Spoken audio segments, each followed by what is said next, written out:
Welcome, everybody, to another episode of 1 Month Later, where we take a look and review a video game 1 month after the release to see if it's still worth playing or if it belongs in the $20 bin. My name's Josh. And I'm Thom. Today we're talking about Tunic, my most anticipated game of 2022. Is it still my most anticipated game? Does it live up to it? We are about to find out. And Thom, you beat this game before I did. I did. Yeah, you were. I had no thoughts on this game. I was just like, oh, okay, it's an indie game that at a surface level looks like it's feeding off of nostalgia for Zelda, the Zeldas that I didn't really grow up with or have strong feelings towards. So I was just like, all right, whatever.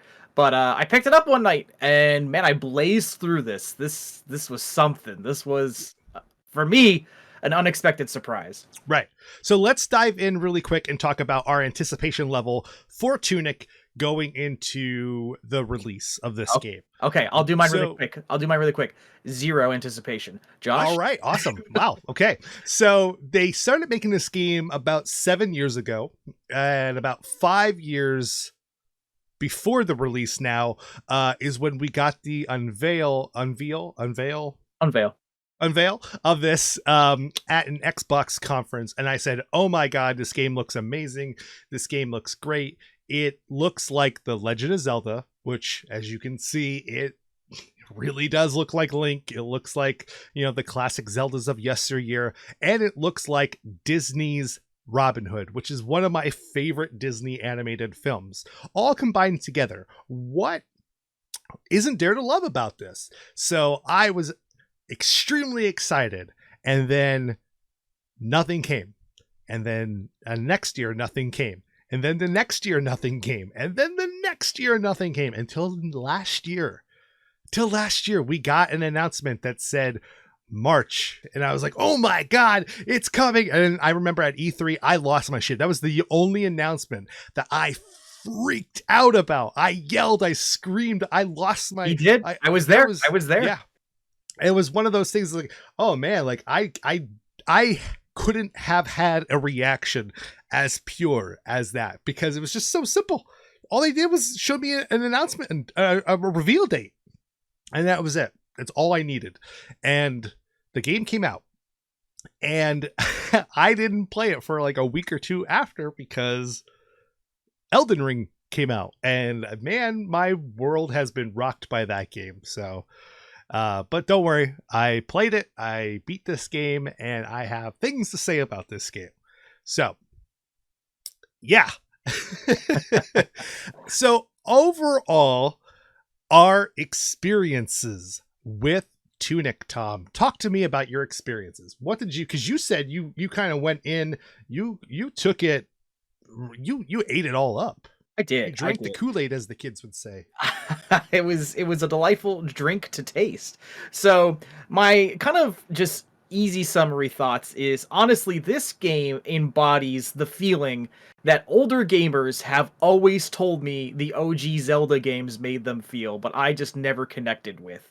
And I don't just mean that in that he's wearing a green tunic and he's got a sword and a shield. I mean the kind of exploration, the wandering, the getting lost, and the slow kind of unraveling of the world, like kind of untying a satisfying knot, pull by pull. That's what I got out of experiencing this. It's an adorable world. It's a very inviting world, and it's got a lot of this is a big vibes game. Like, this game is all about atmosphere and mood.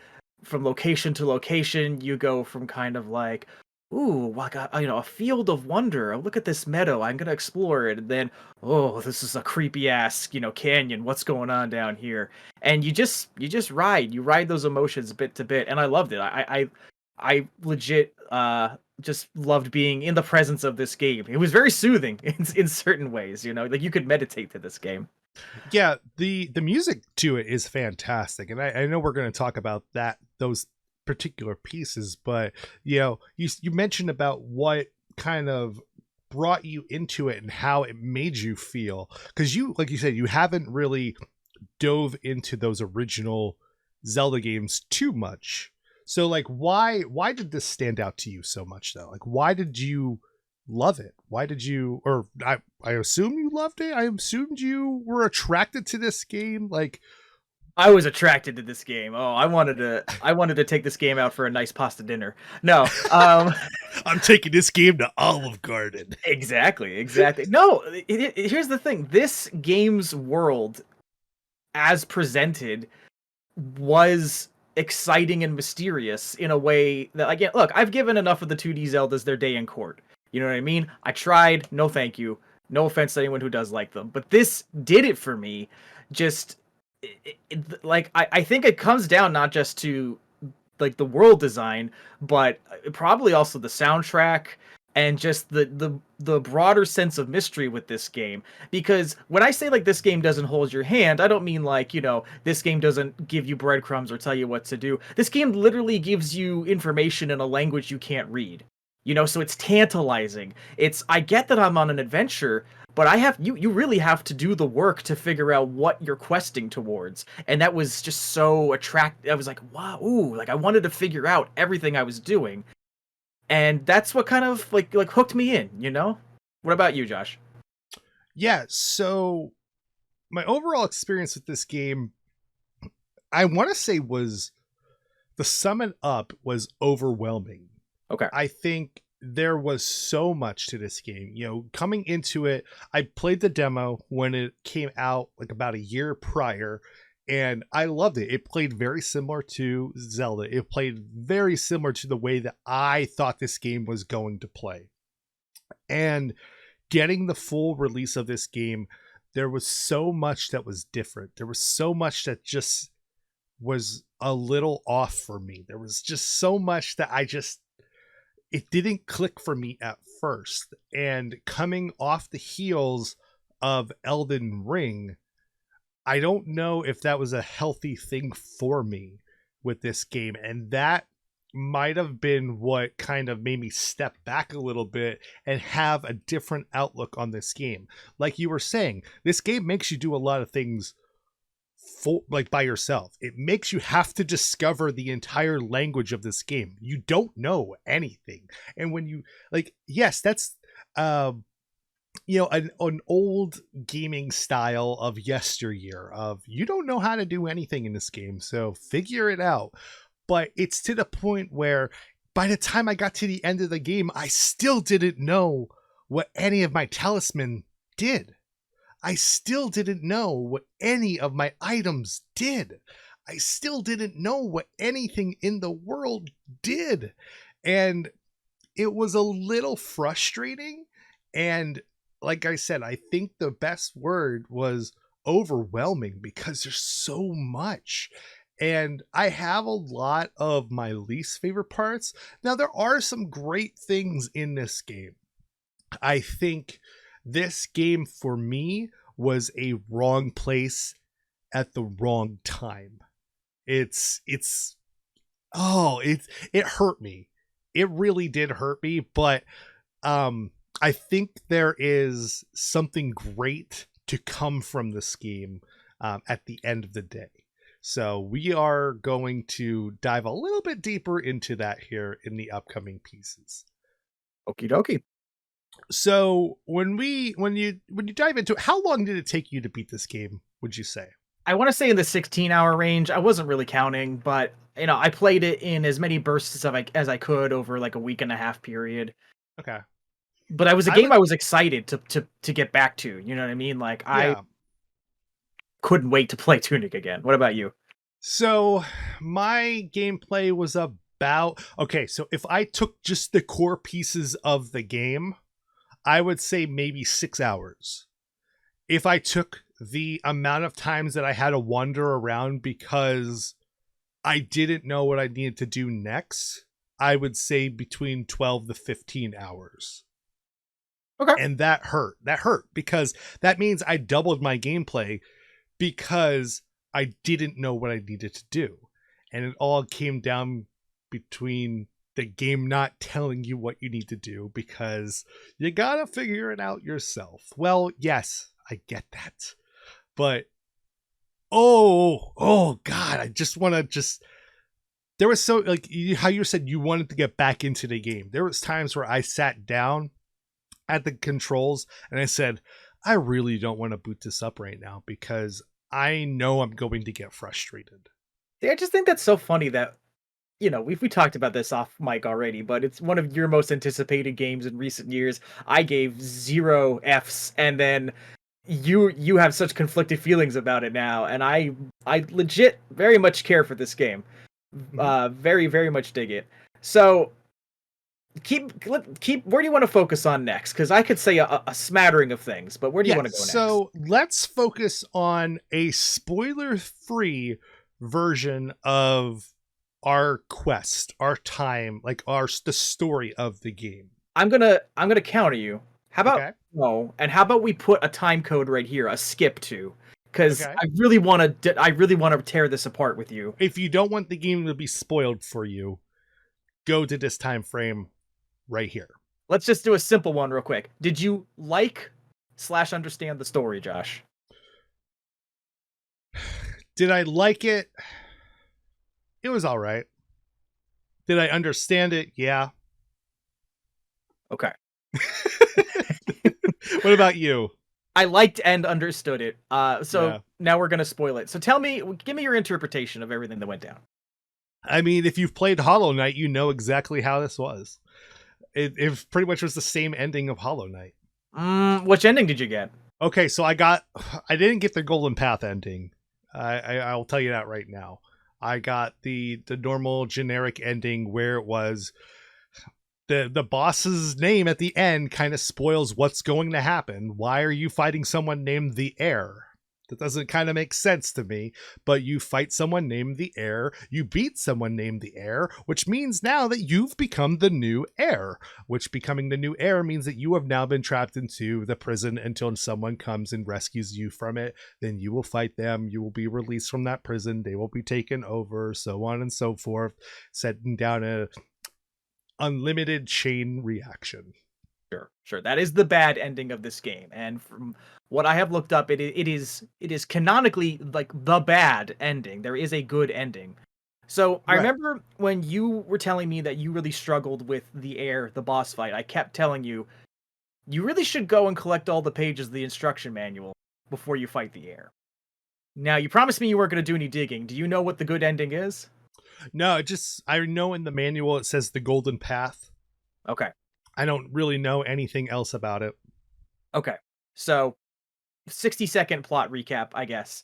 You are a nameless fox adventurer. You wake up on a beach. You go into a temple and you find that there is another fox trapped within this sphere that is locked by 3 gems. It's this game's copyright-free version of the Triforce. You go and you collect the gems. You free the fox, but the fox turns out to be evil. And so they kick your ass into like a shadow world, like where you're kind of your soul wandering around. And then you can see the actual like spirits of the real people who used to inhabit the world, and you find out that basically every boss you fought, everything you did was actually a system that all these people worked really hard to put in place to trap the evil fox. All the bosses, oh, they were appointed guards, they were not like evil things on your behalf. So you have to make things right, you get your powers back, and then the ending comes down to 2 things. You fight the Heir, and then you get trapped because, as Josh said, it's a cycle. The power must be contained.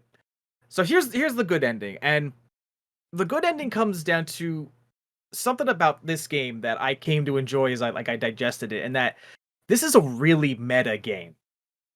So the good ending relies on you collecting all 56 pages of the game's instruction manual that are scattered throughout the world, and it's stylized just like a classic NES guide. If you go through it, it gives you backstory, it tells you the controls, it gives you some tips, things like that. If you collect all 56 pages, when you go to fight the Heir, you don't fight the Heir. You give the Heir the instruction manual, and through completing the game, not beating it, completing it, the cycle is broken and the Heir is like kind of restored to like being a good like spirit. and it's freed, and the curse is lifted, and everything's good. Everything's completely fine and done. And like the credit sequences is like our little nameless fox hero and the heir just like hanging out. There's like a scene of them watching TV together and playing what looks like a little NES and stuff. And that's the good ending. So knowing that, and knowing how this game kind of revolves around not just playing a Zelda style game, but collecting a manual and things like that, I found it to be a bit of a, a bit of a commentary on gaming as an act. Because if you just want to beat it, well, you can do it, but like the gamers are trying to, the creators, I think, were trying to say, how satisfying is that? Isn't it more satisfying to kind of do everything and earn that sense of achievement at the end of the day? You know what and that's what like the kind of the heart of the good ending is, in my opinion. Yeah. What do you think about that? I mean, at what cost? Because the game pissed me off so much, to the point where I felt like I was playing the original Resident Evil on PlayStation 1, where I had to walk up and down against every single wall, hoping that the wall was going to let me move behind it, or walk up against every single waterfall to hopefully that I would be able to move in between it to go to another area, or throwing a bomb against every single wall because nothing tells you what you can and can't do in the game, or finding out secret paths or secret directional button sequences that you need to press on your D-pad in order to unlock particular areas to get certain items to be able to do this. I get it. This game, it's one of those things that makes me so mad, and I'm going to dive into it in a little bit when we talk about our least favorite parts of this game. But it's one of those games, like you said, it's very meta. Right? It's a game that's very full of itself. And it's one of those things, it bothers me sometimes because, and I was looking up Finji. Finji is the company that made this game or published this game, and I was looking at other games that this company worked on, and Cave Story, Fez, Fight, Feast, Night in the Woods, like these are a lot of those games that are, oh, you don't understand this game, bro? Like, come on. Like, it's all those type of games. And it just and the only one of those I have any experience with is Night in the Woods, and I don't think that one's that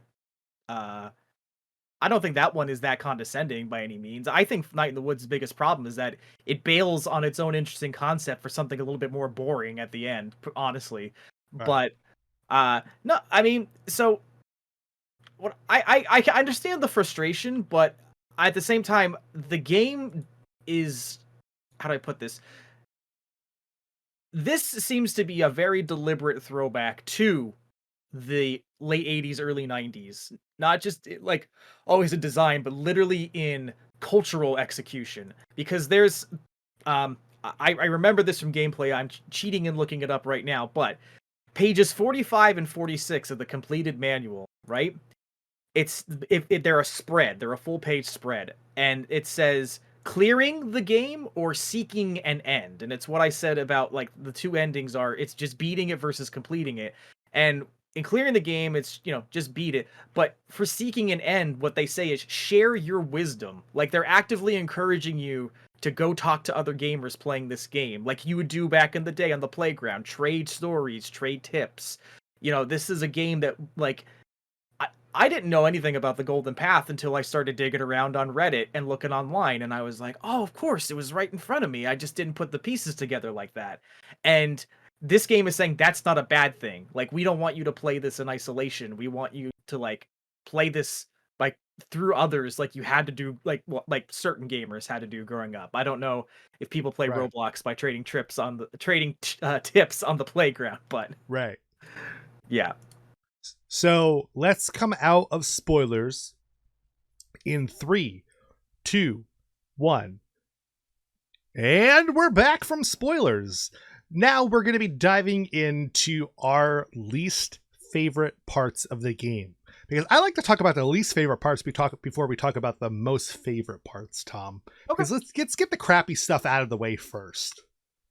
Right? Sure. What's some of your least favorite parts of this game?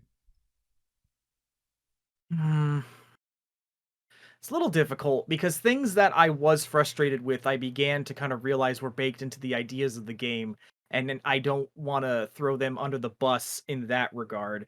Um, I will say there was even though the lore of the game explains why there are Souls-like revival mechanics, I still don't understand. I still don't necessarily think that they needed to be in this because they're simultaneously not punishing enough in a gameplay way. Like in other Souls-like games, when you die and you've got to walk back to get your stuff that you lost, it's usually like a little bit more driven by the fact that like you've lost a lot of exp or a lot of loot or a lot of money. And here you lose $20, like 20 every time. Like it seems like this like there wasn't any stakes. Yeah, like when I died, I would just go back to a checkpoint, and sometimes I would just rush back to the challenge because I'm like $20, whatever, like it didn't bother me that much. And like I said, despite it being baked into the lore, the kind of life cycle, I kind of was just like, why does this need to be here? It just seems like this is here to satisfy the current trend of Souls-like games reaching a pinnacle. So that I found that a little pointless after a while. I'll say that. Well, I think of another least favorite thing. Why don't you hit me with one of yours, Josh? I'm going to hit you with a couple of mine. Well, this is number one. Figure out mine, but go ahead. This is number one that I've talked about, and we've discussed, I think, when we were streaming over at twitch.tv/badelephantgaming. I think Tunic is heavy. I think Tunic controls very heavy. I think when you're moving around, like, now, is it because of the size of the map? Is it the size of the battlefield or playing field itself? Possibly, but I feel like there wasn't that much of a difference between your normal walking speed and your normal running speed until you get a particular ability that makes you go a little bit faster. And it is a great added piece, but you don't get it until about an hour before the end of the game. And it's one of those terrible things that happens. And, we discussed this a long time ago in BioShock Infinite. It's like, oh, this is a great feature. Let's get it right at the end of the game. Oh, hey, this is a great feature. Let's get this at the end boss fight. Like, you know what I mean? Like, there's so many types of, like, so many games do that type of thing. And I didn't like the speed to it. I didn't like that. Another thing I didn't like was how few and far between the warping was, or the checkpoints, or not the checkpoints, but honestly your teleporting areas. Like, if I was down in, I'm going to call it the beach area, kind of, and it's like, oh, hey, I want to go and hop onto a teleporter. Well, now I have to work my way all the way back up, and I need to figure out how I'm going to get back up towards the middle of the map. And I can't, there's no clear run. You have to go up, then you have to come back down, then you have to make your way to the left, then you have to shoot up to the top, the upper left, then go over to the middle of the screen, and then go up north. But then you have to go around the giant Great Wall of China that's there, and then you have to launch yourself up onto the purple little beam bars, and then you have to shoot yourself up into the second turn. No, I'm just gonna say it. I'm just gonna say it to emphasize your point. Oh, so you're mad that it does all the bullshit that was bad in A Link to the Past? Because there's a lot of the unnecessary running around and a not really that great fast travel system was part of why Link to the Past sucks. I'm just gonna say. Okay, I will agree with you on that one. Mm-hmm. However, Tom, there's a difference between 1991 and 2022. No, I agree with you. Right. Yeah, right. I'm agreeing with you in that they emulated something bad from 30 years ago. No, but that was one thing though. Like, it was like, I was like, oh my God, I need to do this. Or like, I mean, at the end of the game where it got to the point where I don't know what I need to do, or the fact that, you are stuck in a particular type of being, I will say, And it doesn't tell you how you need to like get these particular things. And it's like, well, you just gotta, maybe go to these particular areas. Like, oh my God, well, it's so far away. And it's like, well, I can get over there, but that's going to take me like 10 minutes to get over there. And then I'm going to get over there and I'm going to die. And it's like, oh, son of a bitch, I didn't hit one of those save points. So now I'm going to get transported back to another area if I died. So now I have to go and make that run again. And it's just over and over and over again. And like, that is a classic game problem. And yes, it is annoying. And yes, it is annoying in Link to the Past and stuff like that too. But they had ways of, addressing that, or there was limitations back in the day. I think it is very inexcusable for 2022 for something along those lines. Okay, I get you. I just want to correct you on something, and I think it kind of just speaks to look individual gameplay experiences. The anklet, which increases your movement speed, is available 2 feet away from where you get the sword, and it's not inaccessible. You can grab it, and I'm not saying like poo poo on you or anything. But there is I remember I watched one of your streams, and you didn't have something that I had earlier, but you were further than me. I don't remember. I don't know if it's. I don't want to say if it's too much of a spoiler. Did you ever get the ice wand weapon? Yeah. See, I remember watching. I remember I got the ice wand weapon before I fought the Garden Knight, and that's how I got magic for the first time. Whereas the first item you got that triggered your magic meter, because I saw it happen on stream, was the fire wand, and I was like, oh, he didn't get the ice wand. So right. The thing is, this game offers enough freedom that you had the experience you had, and I understand it was upsetting, but I think this game does leave a degree of fluidity that people can experience it differently. And I'm not saying your critiques are invalid. And I think frustrations, and that's one thing I did like about the game. I'm not going to say it's a favorite part, but it's something I did like, was the fact that you can go about this game however you wanted to. Because I know we were talking, I said, I think I did this backwards because I think I fought the final of the 3 gem bosses first, because I was like, man, this boss fight is ridiculously hard. It had no right to be as hard as it was until I figured out a way to cheese it.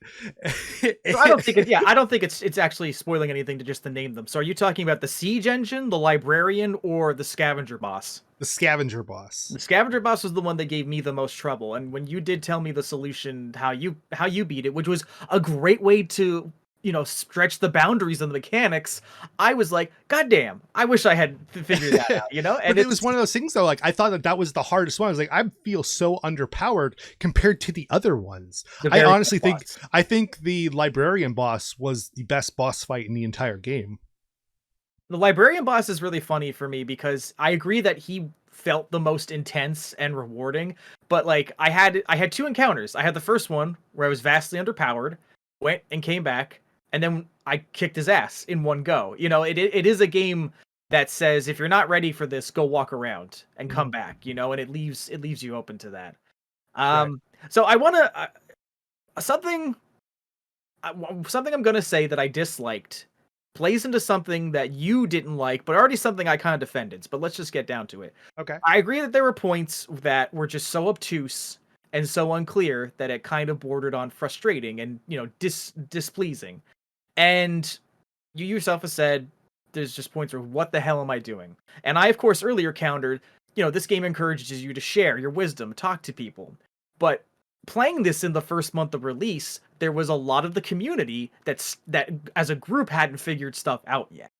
You know what I mean? Like there is stuff I know about this game now just because people on Reddit or people in certain groups were like, guys, because I've had a couple extra weeks to bang my head against it, and now it's kind of like, I think that in the future months and years ahead, whatever the future of Tunic is, players coming into it will be able to do the whole community share thing easier.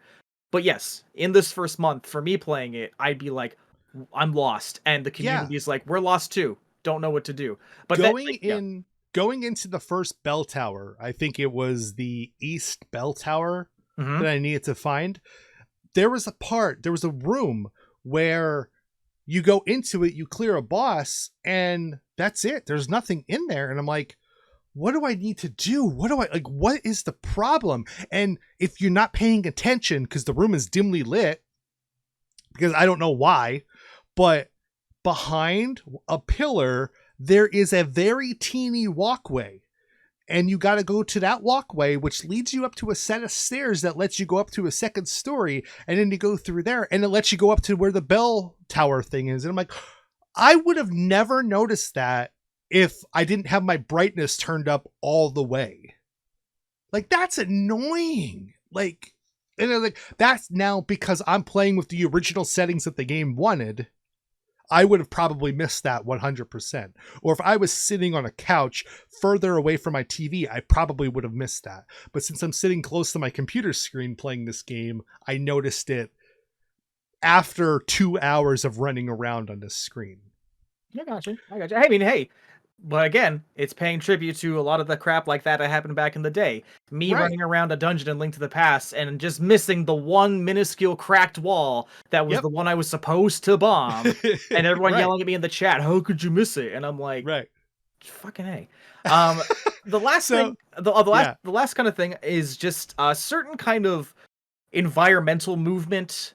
There's things, especially after you get the light dash towards the end of the game, where you can jump between certain raised structures, but only like super duper specific ones that at a certain point I was like, or certain angles. yeah, angles too. And at a certain point I was basically like, okay, game, you're just pranking me. Like, come on. There's no reason I can't get there other than, oh, we decided that would break the game or something. And it's like, well, you should have figured this out better, in my opinion. You know what I mean?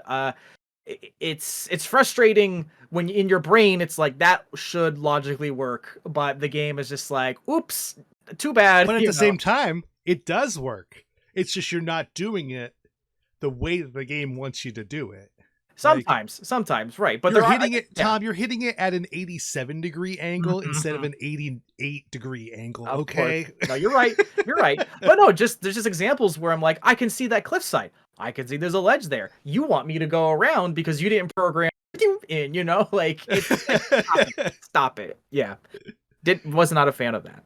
But yes, we poo-pooed on this for a decent amount. But let's talk about some of our most favorite parts. Okay. Possibly the runaway candidate for best sound design, maybe soundtrack, but I'm talking there are so many satisfying enemy sounds, environment sounds. When the Garden Knight bursts up out of the ground and does its kind of like digital ancient roar, yeah, like ooh, just shivers. Like it had a great it had a great sound that the Guardians from Breath of the Wild had. Similar vibes. But just like the sounds of the columns that you pray to every time they're activated, that kind of graining, mystical. I can't even describe it, but it's haunting. The guns from the snipers, the gun noises. Yep. The sound of the kind of pink evil magic, whatever, draining your life. Like this game, just as I said before, you close your eyes and just put this game on, it's like a wonderland for your ears. I think the sound design is great. I think the soundtrack is phenomenal. Everywhere you go, the overworld sound, the overworld theme is so relaxing. The underground theme, whether it's spooky or whether it's other things, like it is just, there's something about it that just has a nice relaxing sound. And if I could get this soundtrack on vinyl, or if I could get this digitally or whatnot, I would pick this up in a heartbeat. I agree, because it is just soothing. 100%. I love the art style. Yep. Here's something that I'm just going to throw out here real quick. I couldn't believe it. I started playing this game, and with some of the isometric layout and the puzzle design, the building design, I was like, I'm getting big Monument Valley vibes. And that's a game that I put in our March Madness contest, and you were like, what the hell is this game? And I'm like, it's an iconic mobile puzzle solving game. And you were like, no one's played that. And then I was reading developer interviews, on, I think, Destructoid or something, and the interviewer was like, I got some Monument Valley vibes, and the game creators were like, oh, thank you, like, we loved that game, and we felt like its visual style never got enough love, so we put it in this, and I was like, Monument lives! But this game looks fantastic. Yeah, it looks great. I can't say it feels great, but I mean, it looks great. I love the enemy designs. Like I said, a lot of it has that Zelda look to it. Your knights, like your little pig knights, kind of resemble the knights that you saw, or just Ganon itself from, the original Legend of Zelda games. You have your guardians, which looked like the guardians from Breath of the Wild and so on. You had like the cool crocodile creatures, which I hated those assholes. I love them. They're great. Their bites did way too much damage, and even though they couldn't turn, they were super fast. And I was I hated. I love that they attacked you by like turning on their side. Yeah. Like everything in this is adorable, even if it's trying to kill you. Yeah. But then you have the scare, like the siege engine. That's just felt titanic. Like that boss fight was just intense. Yeah, truly loved it. And look, so here's the thing. When I talked about how like this clicked for me in the way that like old Zeldas didn't, or old games like this didn't, it's like if there was a Link to the Past remaster with this combat system, it'd be phenomenal. Because like in Link to the Past, when I tried once again to play it, exploration is so constricted because you're overwhelmed by enemies, and combat in Link to the Past sucks. You get this 145-degree chop, and that's it. You can't do shit otherwise. So I'm always running through areas, not exploring them. I'm skipping them because I don't want to get attacked. Here, you got lock on, dodge roll, shield, like fully manual controlled shield, and a lot more movement and variety. So it was super fun and just satisfying to clear an area and then check it out because I knew that I had like done the work. So combat in this, I thought was very good. I believe you said you did not care for it. Yeah, I didn't care about the combat. That's actually, there's two other areas that I didn't care about, least favorite parts. I didn't really like the combat. Basic overworld combat was fine, but when you got into close quarters stuff, or you got the boss fight stuff, I thought it was a little too slow, or the hitboxing stuff was a little too problematic. I know when I was fighting the boss at the end, I was dodging, but even though I was dodging, I was still getting hit, and I was like, that doesn't make sense. There's no way that I should be getting hit by this, and I don't understand. There's one thing about the dodging that I will concede to that on, is that area of effect attacks with like shockwaves, I felt like it was never right, because there's no jump button in this game. You just kind of dodge roll, and you're expected to roll over the attacks, and you never did. Even parrying never worked. I mean, parrying worked for me. I remember we talked about this on stream. You were very frustrated with parrying. I encourage you to practice it, but and the last problem that I had was the manual itself. It was one of those, I loved and hated it. I loved the look of it. I loved the feel. I loved everything about it. I hated that you had to resort to it so much, and there wasn't a way to easily, like, it took me out of the gameplay too much to go back and forth between the two. It's like, I'm doing this. All right, hold on a second. Let me stop. Let me pull up the manual. Let me do this. Let me go through here. Well, now I have to go back into the gameplay. Well, sorry, hold on. Let me go back into the manual. Let me press. And it's like, it was too much of a downtime between switching between the gameplay and the regular and the manual, that it was getting frustrating. That I wish there was a way that I could have them both up at a time, or like have it up as a guide as I was doing something. Like maybe have the gameplay up on the left side and have it be up like a journal page or something like that on the right side for me, or something along those lines, so it could be a little bit more easily accessible. I understand why they did it the way that they did. I mean, because back in the day, you would have hit the pause button and broke your manual out, or your player's guide. I get it. Or at the same time, you would be playing the game while someone was sitting next to you reading the manual, Tom. Well, I never had that. I did my stuff. Neither would I, but I mean, what I'm saying is, yeah, no, like that just took me back in the day to I pausing a game and being like, oh wait, what was this next thing? You know, I that's love the manual and I loved all of it, and the fact that so many puzzles were attached to it and so many hidden things were attached to it. I still think one of those hidden things that I found that I sent you a picture of was a nod to Turnip Boy. I can't confirm or deny that it was a Mr. Onion from Turnip Boy, but I think it is. But um overall, like, I thought the manual was an awesome idea, and I love that that's how like the majority of your game played out through it. I just think it could have been implemented a little bit better. I hope this game gets a physical release where you actually get that manual with it. That would yeah, be great. I don't know because it gives away. It's not just a manual, but like it's also like a dungeon map and stuff. Like there are things in the manual that if you have it right off the bat, you're spoiling like the secret of the air. You don't really get the instruction manual pages revealing what the air is until after you counter their Well, I true mean, form. what if you get the game and there's an update that comes out and it says, "Do you have the digital or physical version of the game? Would you like to play it like this?" You know what I mean? Like it's just an option selection thing where it just gives you different versions of the game. Or I think that would radically that would have to too radically transform the game in my yeah. opinion. Eh, I want a physical copy of the manual like you? Yes, I think it'd be delightful. I You just might don't see think that on something like Fan Gamer or I Am 8-Bit or something like that. They might do something along those lines. something They like did that with the return of Obra Dinn.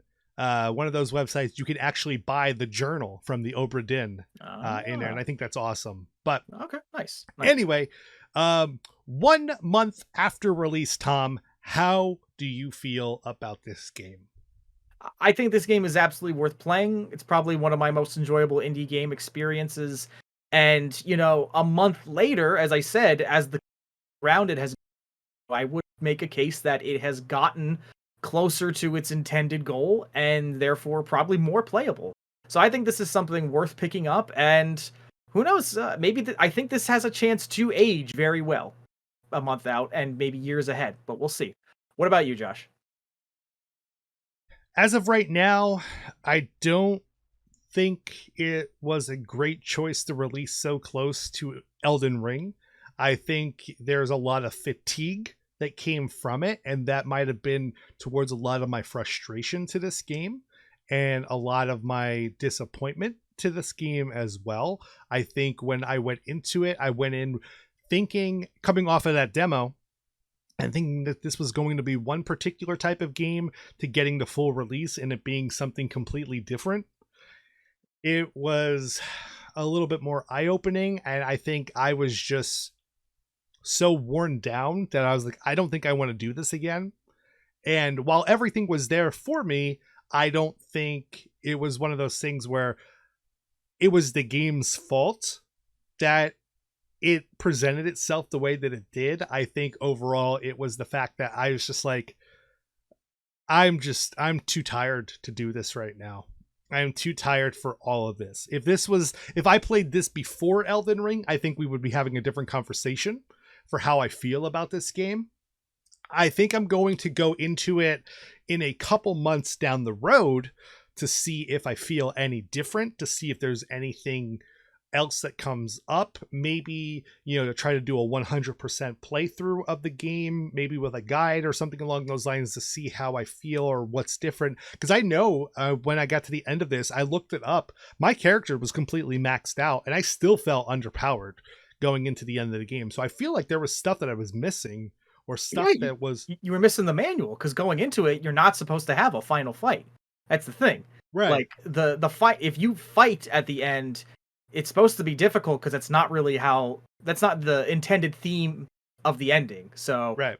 right, you were technically underpowered, but that was on purpose. And So you heard it here first, folks. Elden Ring ruined other games for Josh. So Elden Ring, is it that good? listen to the other episode, because I can guarantee it is.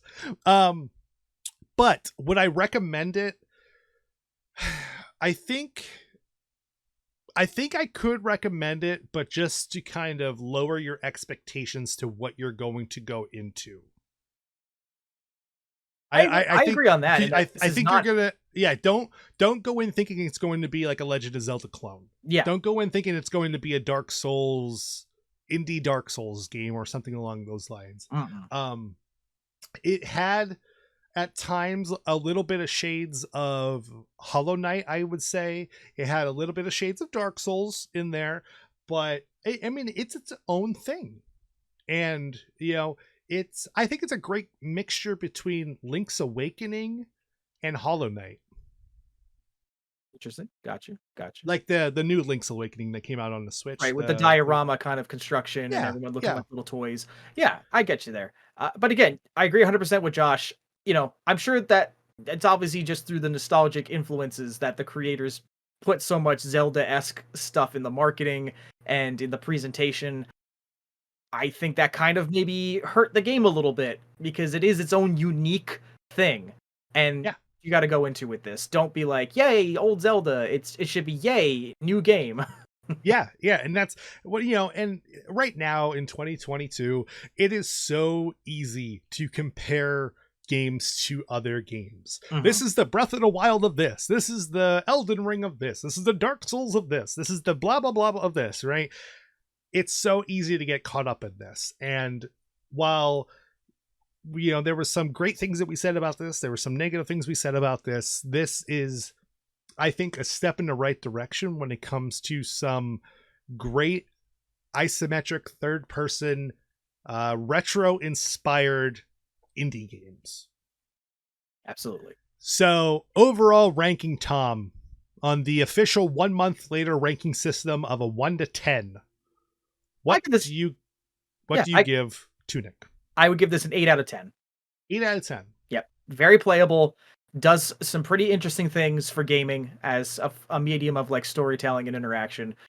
Needs some extra polish, but I'm happy this exists and I hope other people get to give it a try. How about you, Josh? I would say a 7 out of 10 right now. I think that the game doesn't hold your hand in a way that is frustrating, and is a way that it comes off a little bit full of itself, where it's, oh, you didn't understand that. Oh, you didn't figure this out. Well, that's not my fault. It's your fault. Oh, like, it's, you should go online and figure this out. What if I don't want to? What if I don't want to do this kind of stuff? I'm really sorry. I'm not trying to interrupt your final point here, but I don't think the game is in any way that mean. There was no points where it was like, haha, fuck you for not doing it right. You know, the game just offers you two choices, and the other one, it's like, it's encouraging. I don't think there's anything that negative about this game. I don't think it's full of yourself to have an idea and wanting to see it through. I understand that it may not be for everybody, but I wouldn't put that on the game personally. Just to stick up for our little foxy friend. No, I don't hate this game. I don't hate the idea of this game. I just think that it's, like I said, I got to the end of this game. I still didn't know what anything did. I still didn't know what any of my items did. And it's, well, you didn't get all 56 pages of this manual. Sucks to suck, I guess. But the game doesn't do that. That's literally, like, the game does not say it sucks to suck. I told you have to get all 56 pages of the manual. The game doesn't. Like, yeah. So, but like, I'm just saying. I didn't. I had 9 or 10 of these weird talismans, and I didn't know what a single one of them did. And how did I know one of them could have probably helped me towards the end boss fight? You put them on and you experiment. You see what they do. But I didn't know what they did. How would I have known? How would I have known that this one particular one would have given me more shield when my health was lower? I wouldn't have known that unless I walked around with barely any health.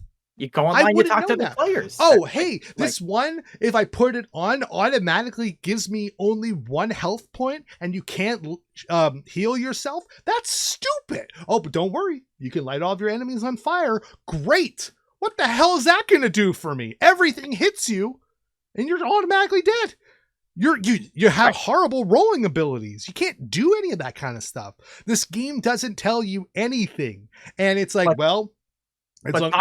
talking to other players, Like I knew what all the amulets did because I looked it up Right. and went into the Well, community. okay, but that's the thing though. We're talking about this 1 month later, right? Yeah. So in the past 30 days, you had to hope that this didn't have a toxic community to be able to understand what everything did or to ask for help. Mhm. Right? Well, thankfully, And Tunic does not seem to have that. I will say that. as of right now, no, it does not. Mhm. And as of right now, I think Tunic is a 7 out of 10. Gotcha. I will be going back into it in a couple months down the road when I separate myself from this a little bit, go into it with a little bit of a fresher pair of eyes, maybe a little bit more calmed down from coming back off of the heels of one of the greatest games ever made. But until then, this has been another episode of 1 month later, where we talk about video games 1 month after release to see if they're still worth playing or if you should just wait until they hit the $20 bin. If you've got any differing thoughts or same thoughts about Tunic, drop them in the comments. Let us know what you think about this game and how it's aged so far. And until next time, this has been Josh. And I'm Thom. And we will, well, you know what? Just read the manual and we'll tell you. See you guys. See ya.